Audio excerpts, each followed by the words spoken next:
Welcome to Prince Shorthand House. Exercise number 452. Sir Kailash Chandra 100 words a minute. Ready? Start. Mr. Vice Chairman, I rise to support the bill to amend the Indian Trade Unions Act of 1926.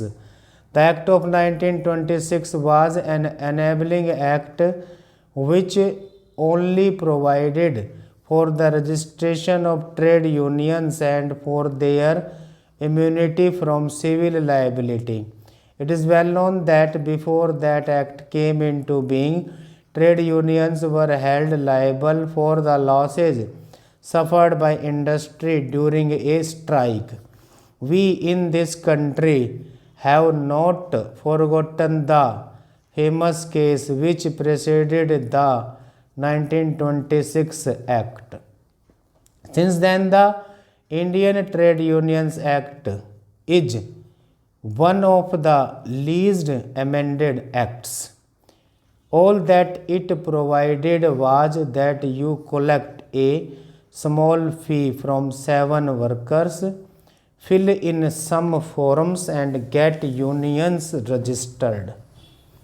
The result has been that during the last few years, there has been tremendous growth in the number of trade unions.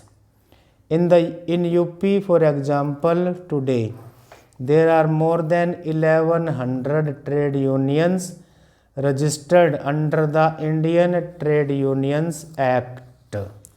That figure exceeds by 300 the number of trade unions registered in the whole of the United Kingdom, which, as we all know, is a highly industrialized country.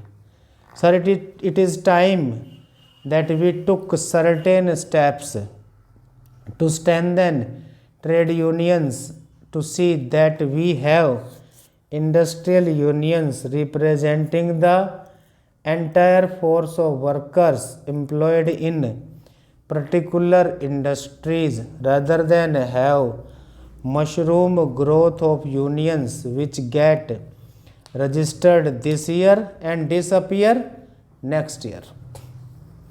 I therefore welcome this bill which lays down that every trade union will provide that the subscription by members of the union shall not be less than 50 rupees per month per member.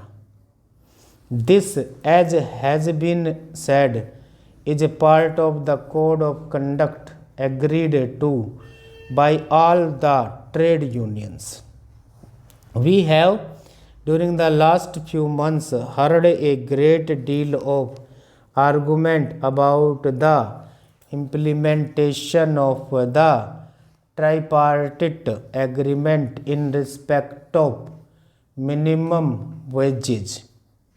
This provision of rupees 50 per month per member to be collected as membership subscription is also one of the conditions of the tripartite agreement, and I am happy that the Honorable Minister has brought this bill to honor the tripartite agreement.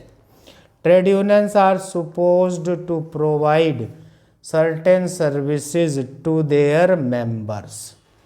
Trade unions are independent only when they do not depend on outside help. Next para.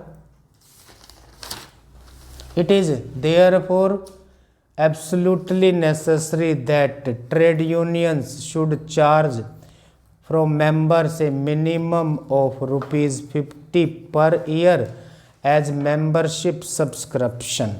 Unless that is done, trade unions cannot have resources to enable them to provide the maximum services to their members.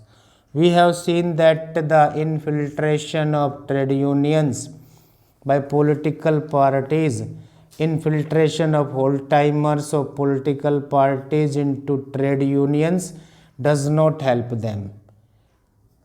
Trade unions to be healthy should have their own whole-time functionaries. How can a trade union which does not charge from its members even a minimum of rupees 50 per year ever hope to provide an office, some staff and some whole-time functionaries to lead the union? Therefore, it is absolutely necessary that such a provision should be made. It was about 2 years ago that a code of conduct was agreed upon. Some enlightened trade unions, particularly the unions which owed allegiance to the INTUC, have changed their constitution and have a minimum subscription of rupees 50 per year, but we find that certain other unions, for reasons best known to them, have not yet honored the undertaking which they gave.